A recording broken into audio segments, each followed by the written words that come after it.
আসসালামু আলাইকুম, মানে তাবাল হুদা, সবাইকে শুভ দুপুর। আপনাদের জন্য নতুন একটা ভিডিও নিয়ে আসতেছি। যেমন আমি যদিও বা কোনো রাজনৈতিক দলের সাথে জড়িত নয় এবং কোনো রাজনৈতিক দলের কর্মী নয়, আমি একটা ভিডিও বানাচ্ছি। সেটা হচ্ছে আমার অধিকার আছে। আমি যেহেতু যদিও আমি দেশের বাইরে আছি, একটা জিনিস ধরেন, আমি আমার কথা বাদে দিলাম, সবার সুবিধার্থে বলতেছি। এটা যারা ভোট দিবে, আমি কোনো রাজনৈতিক দলের পক্ষ হয়ে বলতেছি না, জামাত, বিএনপি বা অন্যান্য যারা রাজনৈতিক দল আছে, কারো দলের পক্ষে নয়। আমি এটা আমার নিজের থেকে বলতেছি। বর্তমানে হচ্ছে মোবাইলের যুগ, বর্তমান হচ্ছে আধুনিক জমানা। আধুনিক জমানায় যদি মোবাইল নিয়ে যদি আপনার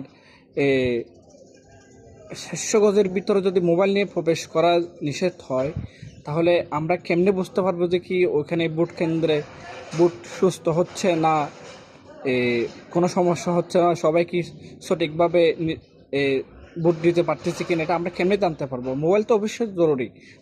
মোবাইল নিয়ে বর্তমানে কোন মোবাইল এমন একটা জিনিস যে মোবাইল ছাড়া কোনো জায়গায় যাওয়া যায় না বা কোনো কিছু করা যায় না। তাহলে আপনি কেমনে একজন এত বড় একজন শিক্ষিত মানুষ হয়ে আপনি কেমনে এরকম একটা সিদ্ধান্ত নিলেন যেটা মানুষ আপনাকে নিয়ে হাসাহাসি করবে? এরকম হতে পারে না। আপনি এটা অবিলম্বে প্রত্যাহার করেন। এটা একটা বর্তমান মোবাইলের যুগ। মোবাইলে সত্য মিথ্যা সব কিছু মোবাইলের মাধ্যমে প্রকাশ হয় এবং আমরা সবাই জানতে পারবো নির্বাচন সুস্থ হয়েছে কিনা, অসুস্থ বা কীরকম হয়েছে, শান্তিপূর্ণভাবে হয়েছে কিনা, এটা আমরা সবাই জানতে পারবো। মোবাইল অবশ্যই জরুরি। মোবাইল এমন একটা জিনিস, মোবাইল আমাদের সবার জরুরি।